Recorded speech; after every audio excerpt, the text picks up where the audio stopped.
Supported by Shivnagar विद्याप्रसारक मंडळ, Malegaon Budruk Baramati, V Nirmiti, Ghanwat Jachak association, venue partner imperial banquet and lawns. नमस्कार, मी ईशा जगताप. खरं तर केवळ आपल्या महाराष्ट्रातच नाही तर संपूर्ण देशभरात बारामतीनं एक सुंदर आणि स्मार्ट सिटी अशी आपली ओळख निर्माण केली आहे.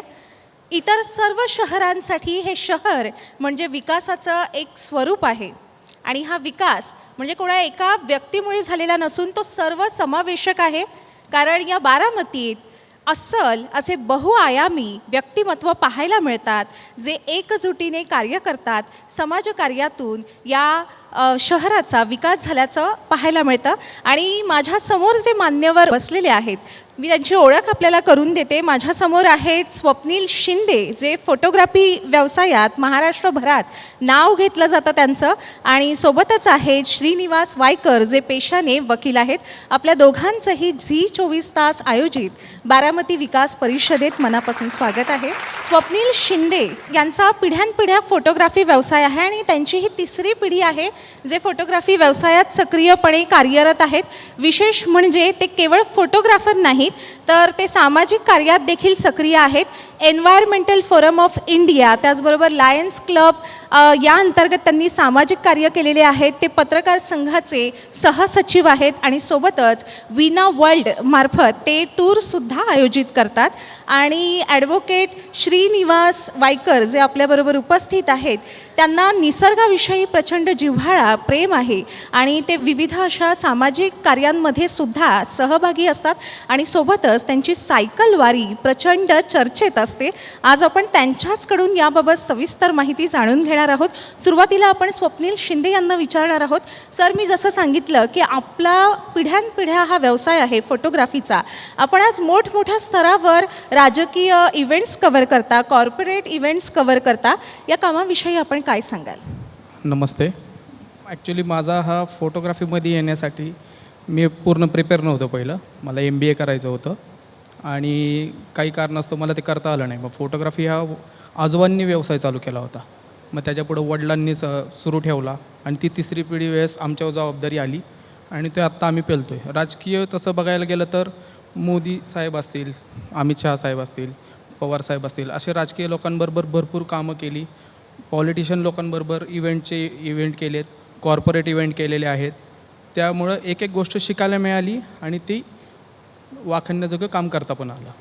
अगदीच. आपण अनेक मोठमोठे कार्यक्रम कव्हर केले आहेत, जसं मी सांगितलं, आपणही सांगितलं. आणि म्हणूनच आज आपलं नाव हे अख्ख्या महाराष्ट्रभर प्रसिद्ध आहे.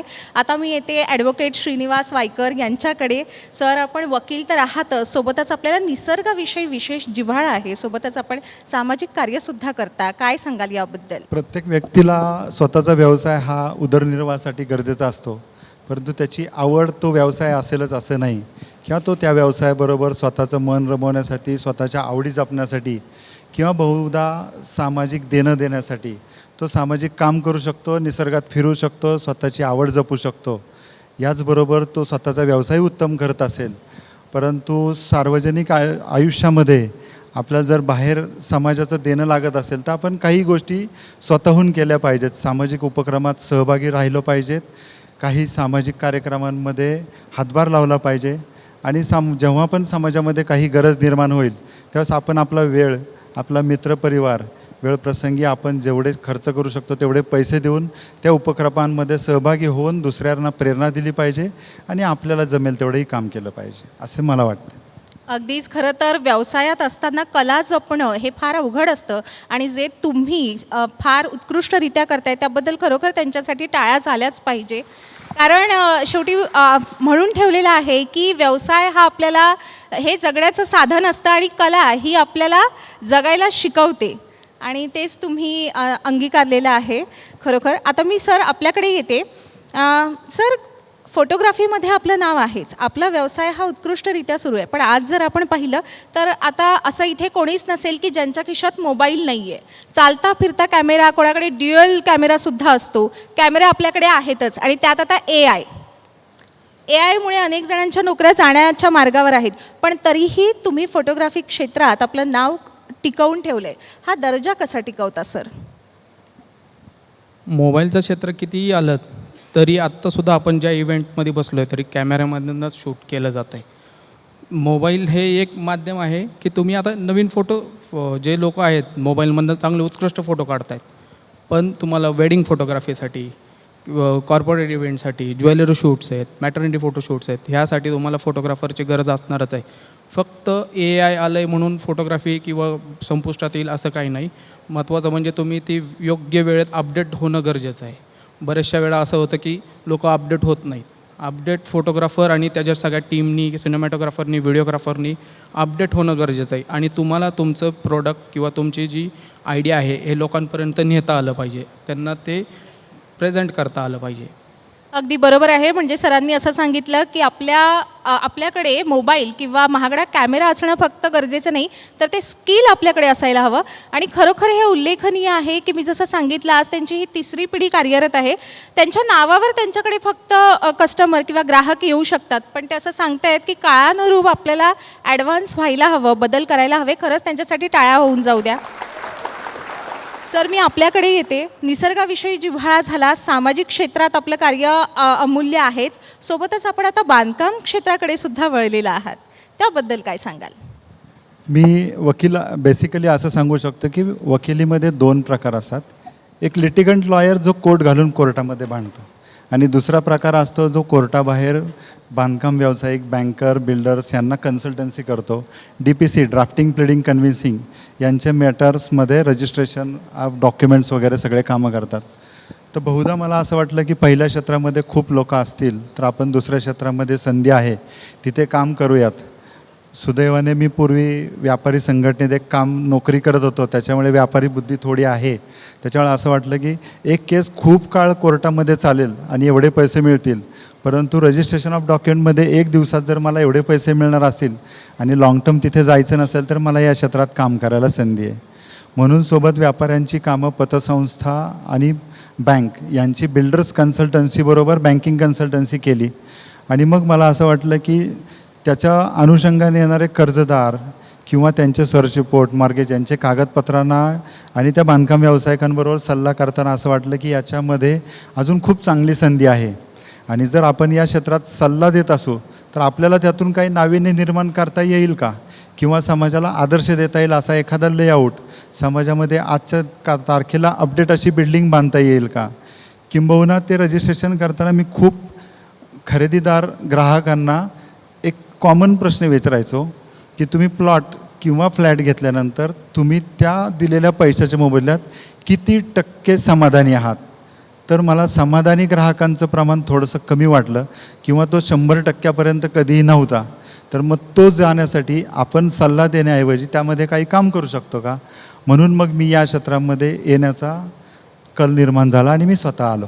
वा, खरोखर हे कौतुकास्पद आहे. मी जसं सांगितलं की आपण वकील आहात, आपण कलाकारसुद्धा आहात, आपण आपली कला जपली आहे आणि सोबतच आपण माणसंसुद्धा जपली आहेत. खरं आहे प्रेक्षक हो, कसं आहे, आपण जेव्हा एक सर्वसामान्य व्यक्ती म्हणून आपण जेव्हा घर विकत घेण्याचा विचार करतो तेव्हा आपली सगळी जमापुंजी आपण खर्च करत असतो. आणि जसं सरांनी सांगितलं की एखादी व्यक्ती जर तिची जमापुंजी खर्च करते तर तिला त्या वास्तूत समाधान मिळणं जास्त महत्त्वाचं आहे. बांधकाम क्षेत्रात अनेक जण असतात, पण आपल्या ग्राहकाला समाधानी करणारे फार कमी लोक असतात. आणि मला असं वाटतंय की श्रीनिवास वायकर सर हे त्यापैकी एक आहेत. खरंच सर, आपलं कौतुक आहे याबद्दल आणि शुभेच्छाही आहेत. सर, खरं तर आपल्याकडून मी आपल्या फोटोग्राफी व्यवसायाविषयी माहिती मिळवली, पण सामाजिक कार्यातही आपला हात कोणी धरू शकत नाही. आपण व्यवसाय आणि सामाजिक क्षेत्र याची सांगड कशी घालता? मी ज्यावेळेस फोटोग्राफी चालू केली होती, म्हणजे 10वी आणि 11वीच्या ज्या दरम्यान सुट्ट्या असतात त्यावेळेस पारंपरिक व्यवसाय असल्यामुळं स्टुडिओत जाऊन बसायला लागायचं. कधी ज्यावेळेस गरज पडेल त्यावेळेस तिथं स्टुडिओत जाऊन लक्ष घालायला लागायचं. त्याबरोबरच मी ज्यावेळेस फोटोग्राफी शिकत असताना काटेवाडीमध्ये सुनेत्रा वहिनींनी स्वच्छता अभियान चालू केलं होतं काटेवाडीमध्ये. मी त्यावेळेस लक्षात आलं की काटेवाडीमध्ये एवढ्या छोट्या गावामध्ये वहिनी साहेब तिथं जाऊन काम करतायत, खराटा हातात घेऊन लोकांना सांगतायत की गाव स्वच्छ केलं पाहिजे. आणि हे फोटो काढताना व्हिडिओ काढून ते प्रेझेंट केलं जायचं लोकांना की बाबा स्वच्छता केल्यानंतर काय काय करू शकतो आहे. त्याचबरोबर इकडे ॲग्रिकल्चर डेव्हलपमेंट ट्रस्ट हे शेतीसाठी काम चालू करतं, शेतकऱ्यांसाठी काम चालू करतं. आणि त्याची फोटोग्राफी व्हिडिओग्राफी करताना बरेचसे लोक सामाजिक कार्य करत आहेत. मग आपण का करू शकत नाही. सौ सुनंदा वहिनी पवार आहेत की त्या महिलांसाठी सबलीकरण करण्यासाठी भीमतडीसारखे प्रोग्राम घेत आहेत. त्याची फोटोग्राफी करताना महिलांचे काय काय प्रश्न आहेत ते एक लक्षात. मग अशा निमित्ताने एक फोटोग्राफर आपल्या कलेतनं पण समाजसेवा करू शकतो. आता कुठं मोर्चा असेल, मोर्चाचे असं कोण फोटोग्राफी करा म्हणून असं सांगत नाही, पण बारामतीमध्ये कुठं छोटासा मोर्चा असेल, मोठा असेल, कुठल्याही प्रकारचा असेल, तर आवर्जून आपण आपल्या कलेतनं त्यांच्यावर जे आक्रोश आहे तो समाजापर्यंत दाखवता आला पाहिजे. पेपरला न्यूजपेपरला आता मी एक प्रेस फोटोग्राफर म्हणून काम करतो आहे, तर ते एक माझं कर्तव्य आहे की तो आक्रोश लोकांपर्यंत पेपरच्या माध्यमातून आला पाहिजे. आणि एक गोष्टी येत गेल्या, सामाजिक कार्याची आवड निर्माण होत गेली. पैसे कमवूनच तुम्हाला समाधान मिळतं असं नाही, सामाजिक कार्यानं सुद्धा समाधान मिळतं आणि ते खूप चांगल्या प्रमाणे मिळतं. खरं आहे, म्हणजे माणूस हा सामाजिक प्राणी आहे असं म्हणतात, ते काही खोटं नाही आहे. आणि हे केवळ वाचनात नसावं तर आचरणात असायला हवं. म्हणजेच काय तर आपण भरपूर शिक्षण घेतो. खरं आहे की आपण अगोदर स्वतःचाच विकास करणं आवश्यक आहे, कारण जर आपला वैयक्तिक विकास झालेला नसेल तर आपण व्यापक विचार करू शकत नाही, तेवढे आपण सक्षम होऊ शकत नाही. आपण शिक्षण घेतो, आपण आपली जडणघडण करतो, आपण आपल्या कुटुंबाची जडणघडण करतो, त्यांचा विकास करतो, पण त्या पलीकडे जाऊन आपण एक सामाजिक प्राणी आहोत. आपण समाजाचे काहीतरी देणं लागतो असा विचार करून जे काही समाजसेवक जन्माला येतात असे हे फार कमी असतात. आणि त्यापैकीच एक आहेत स्वप्नील शिंदे सर. मी जसं सुरुवातीला सांगितलं की आपली सायकलवारी खूप प्रसिद्ध झाली आहे, हे काय आहे? एक साधारण 2009, 10, 11 या काळामध्ये मी सुनेत्रा वहिनींच्या मार्गदर्शनाखाली असणारी संस्था एन्व्हायरमेंटल फोरम ऑफ इंडियामध्ये सदस्य म्हणून काम करत असताना त्यांनी 5 जून पर्यावरण दिनादिवशी, 8 मार्च जागतिक महिला दिन किंवा 3 मार्च वर्ल्ड बायसिकल डे या दिवशी विशेष सायकल रॅलीचं निमित्ताने रॅली अरेंज केल्या जायच्या आणि त्याचं नियोजन मी करत होतो. तर ते करताना मला असं जाणवलं की हे वर्षातून ठराविक दिवस असण्यापेक्षा काही दिवस करावं का, किंवा ते नियमित करावं का, म्हणून आम्ही दर रविवारी 2011 सालीपासून आम्ही दर रविवारी न चुकता सकाळी 6:30 वाजता सायकल रॅली आयोजित करतो आणि ती अखंड 15 वर्ष चालू आहे. आणि त्याच्यामुळे आम्ही एकच रविवार करता करता काही इतर इव्हेंट करतो. ज्याप्रमाणे पवार कुटुंबियांच्या मार्फत झालेल्या विकासामुळे बारामती महाराष्ट्रावर आणि देशात दखल घेण्यासारखं शहर झालं आहे, तर यामध्ये आपण काय वेगळं करू शकतो की ज्यामध्ये आपण इतर लोकांपर्यंत पोहोचू शकतो. तर आम्हाला असं वाटलं की बारामती ते पंढरपूर आपण सायकलवारी करावी. मग आम्ही 6 वर्षापूर्वी 1 वर्ष केल्यानंतर तिथे येणारे काही सायकल क्लब भेटले. पंढरपूरचे श्री उमेश परिचारक आमचे चांगले संबंधित आहेत आणि नाशिकवरून नाशिक सायकलिस्ट क्लब. मग आम्ही 3 गावांतर्फे महाराष्ट्राची पंढरपूर सायकलवारी असं गेले 4 वर्षे इव्हेंट केला. 3 वर्षापूर्वी सुरुवातीला 1,000 आले, मागच्या वर्षी 2,500-3,000 आले. यावर्षी 21 जून 22 जूनला ती महाराष्ट्राची पंढरपूर सायकलवारी आहे. 47 ठिकाणाहून साधारणपणे 4,500 सायकलिस्टचं आमच्याकडे रजिस्ट्रेशन झालं आहे. त्यानिमित्ताने एक बारामतीकर म्हणून आपल्या शहराला आणि विठ्ठलाला आम्ही एकत्र जाऊन पर्यावरणाची संदेश आणि लोकांच्या शारीरिक जपणुकीचा संदेश अखंड महाराष्ट्राला यामार्फत देतो आहे आणि तो इथून पुढं तो प्रचार आणि प्रसार वाढत राहील. म्हणून फक्त लोक सहभाग वाढण्यासाठी आपली जनजागृती असावी आणि आपल्या शहराला दुसऱ्या शहरांपर्यंत पोहोचवण्याचा हा उत्तम मार्ग म्हणून आम्ही महाराष्ट्राची पंढरपूर सायकलवारी अरेंज केली आहे आणि ती खूप सुंदर चाललेली आहे. त्यांनी सायकल निवडलेली आहे आणि त्यांनी त्यामागचा जो उद्देश सांगितला तो खरोखर कौतुकास्पद आहे. सायकल हे असं वाहन आहे की जे प्रदूषण विरहित, ज्याच्यामुळे प्रदूषण होत नाही. आणि आता आपण पाहू शकता की आजकाल प्रदूषण इतकं वाढलं आहे, शिवाय आपलं जीवन इतकं धावपळीचं झालं आहे. या प्रदूषणात्मक वातावरणात जगण्यासाठी आपल्याला जी पुरेशी झोप घेणं आवश्यक असतं, संतुलित आहार घेणं आवश्यक असतं, व्यायाम करणं आवश्यक असतं, त्यासाठी आपल्याला वेळ मिळत नाही आहे. आणि म्हणूनच त्यांनी सायकल निवडली आहे, कारण सायकल चालवणं हा एक उत्कृष्ट व्यायाम आहे.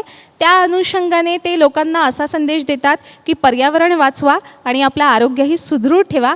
हा विचारच फार उत्कृष्ट आहे आणि तो अंमलात आणणं हे फार कौतुकास्पद आहे. सर, आता अनेक असे तरुण मंडळी असतात किंवा म्हणजे तरुणी असतात, तरुण असतात, ज्यांना फोटोग्राफी क्षेत्रात काम करायचं असतं. पण खरं तर आता ना आकर्षण राहिलं आहे की मला मीडियामध्ये यायचं आहे. फोटोग्राफी म्हणजे मीडिया, ग्लॅमर. पण त्या पलीकडे जाऊन ही एक कला आहे. जर तुम्हाला या क्षेत्रात टिकून राहायचं असेल तर तुम्हाला त्याचा वेळ असणं आवश्यक आहे, ते कला अवगत असणं आवश्यक आहे.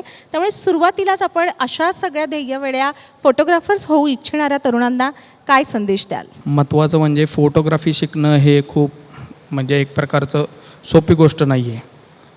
तुम्हाला जर लाईटिंग स्किल व्यवस्थित शिकायचं असेल तर तुम्हाला प्रत्येक वेळेस त्याला वेळ देणं गरजेचं आहे.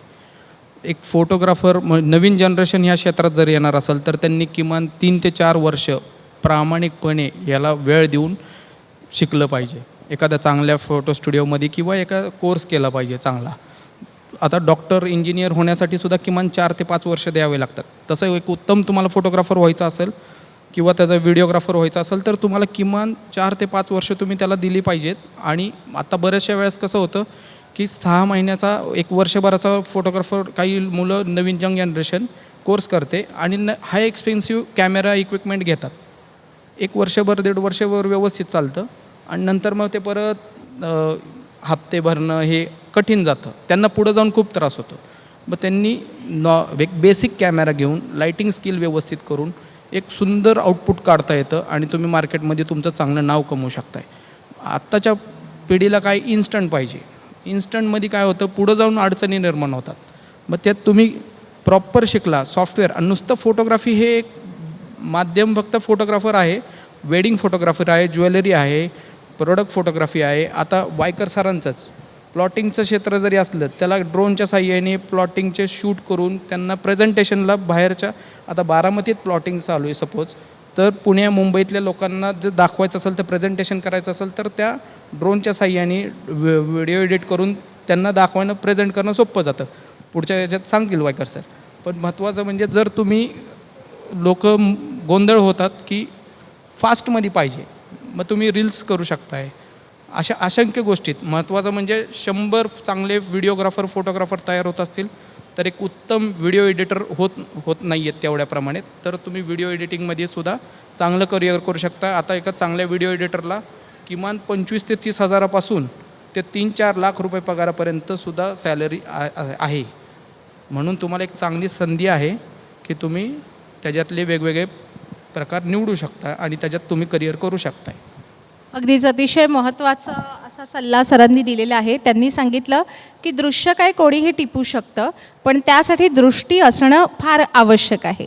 आणि त्याचबरोबर आताची जी जनरेशन आहे, म्हणजे अर्थात मी सुद्धा याच जनरेशनची आहे, त्यामुळे मला माहिती आहे की आम्ही फास्ट फूडची जनरेशन आहोत. लहानपणापासून आम्हाला सगळं फास्ट हवं असतं. पण संयम आवश्यक आहे.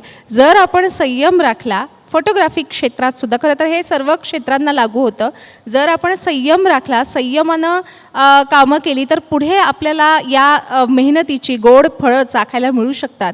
आणि अनेक जणांना असं वाटतं की एखाद्या तरुणाने किंवा तरुणीने असं सांगितलं की मला हे खरं आहे की नाही सांगा सर, की मला फोटोग्राफर व्हायचं आहे, की त्याच्याकडे एका वेगळ्या दृष्टिकोनाने पाहिलं जातं की काय याच्यात करिअर आहे, काय आहे. पण सरांनी आता सांगितलं आहे की जर तुम्ही याच्यात कठोर मेहनत घ्यायला तयार असाल, तुम्ही संयम राखायला तयार असाल तर तुम्हाला 3 लाख रुपये म्हणजे लाखांमध्ये तुम्ही कमवू शकता. पण त्यासाठी तुम्ही उत्तम कलाकार आणि उत्तम छायाचित्रकार असणं आवश्यक आहे. शिवाय फोटोग्राफी म्हणजे फक्त कॅमेऱ्यातून फोटो क्लिक करणं नाही, तर त्यातही विविध क्षेत्र आहेत ज्यात तुम्ही काम करू शकता. अगदीच. आणि सर, जाता जाता आपल्या प्रेक्षकांना एक सामाजिक संदेश काय द्याल? सामाजिक संदेश देण्याअगोदर आपण काहीतरी करावं म्हणून मी माझा व्यवसाय करताना, माझ्या आवडीचा व्यवसाय करताना त्याच्यामध्ये सामाजिक बंधन असावं म्हणून सुरुवातीला आम्ही एक लेआउट केलेला आहे आत्ता एक 3 वर्षापूर्वी, की ज्याच्यामध्ये 24 एकरचा लेआउट आहे. आणि त्यातल्या एका ओपन स्पेसमध्ये आम्ही 11.5 गुंठ्यामध्ये मियावाकी टेक्निकनुसार 3300 झाडं लावून ती 24 महिन्यात 24 फूट उंचीचं जंगल तयार करून इतर कंपाऊंडची झाडे साधारण 5000 झाडे लावलेला एक स्वतः लेआउट तयार केला. त्या एरियामध्ये असणाऱ्या 148 लाईटसाठी सोलर ऊर्जा तयार करून नगरपालिकेला तो लोड न देता आमचा स्वयंपूर्ण लेआउट कसा होईल, त्यातील रस्ते, ड्रेनेज, स्ट्रीट लाईट अशी सुविधा केली. माझा व्यवसाय आणि त्याच्यातील आवड आणि पर्यावरण संदेश हे साधण्यासाठी आमचा लेआउट स्वयंपूर्ण असावा, बोर फ्री असावा, की ज्याच्यामध्ये विनाकारण बोर न मारता पर्क्युलेट होऊन येणारं पाणी आम्ही विहिरींमध्ये साठवून त्याची पाईपलाईन केलेली आहे आणि सरकारी पाणी आहे. अशा योजना करत करत आम्ही व्यवसाय आणि समाजकारण आणि सामाजिक काम याचा समतोल साधण्याचं काम करतो आहे. त्यावेळेस दुसऱ्यांना संदेश देऊ शकतो. मग दुसऱ्यांना संदेश देता देता फक्त सांगणं सोपं असतं, तर आम्ही छोटे छोटे उपक्रम राबवतो. जसं वटपौर्णिमेला आम्ही आमच्या बारामती सायकल क्लबच्या सदस्यांना आग्रही प्रत्येक वेळेस एक वडाचं झाड देतो आणि ते त्यांनी जोडीने लावावं आणि त्याला आम्हाला फोटो पाठवा. मागील 5 वर्षापासून दरवर्षी किमान 150 ते 200 जोडपी दरवर्षी एक एक झाड लावतात. हे जोडपी वेगवेगळे असतात आणि ती झाडं जगवतात आणि दरवेळेस त्या वटपौर्णिमेला फोटो टाकतात की आम्ही यावर्षी लावलेलं झाड आता 5 फुटाचं झालं आहे, आता 10 फुटाचं झालं आहे किंवा 15 फुटाचं झालं आहे. म्हणजे वटपौर्णिमा जोडीने लावलेल्या झाडाला वडाला फेऱ्या घालून ते साजरा करतात. असे छोटे छोटे उपक्रम आम्ही संदेश देतो, पण तो अगोदर स्वतः फॉलो करतो आणि मग दुसऱ्यांना सांगतो. अगदी खूप खूप कौतुकास्पद आहे. आपण जाता जाता आपल्या प्रेक्षकांना काय संदेश द्याल? बारामतीमध्ये चहूबाजूला बघितलं तर विकास झालेला आहे. फक्त प्रत्येक व्यक्तीने एक झाड लावावं आणि आपण काहीतरी समाजाला देणं लागतो आहे एवढी जाण ठेवून फक्त तुम्ही आपापल्या क्षेत्रात काम करावं एवढं सांगू शकतो. अगदी धन्यवाद. आपण या ठिकाणी उपस्थित राहिलात आणि आमच्याबरोबर चर्चा केलीत त्याबद्दल आपले आभार. आणि सोबतच आपल्या अमूलाग्र अशा कार्याला झी24 तासकडून खूप खूप शुभेच्छा. धन्यवाद. Supported by Shivnagar Vidya Prasarak Mandal, Malegaon Budruk Baramati, V Nirmiti, Ghanwat Jachak association, venue partner imperial banquet and lawns.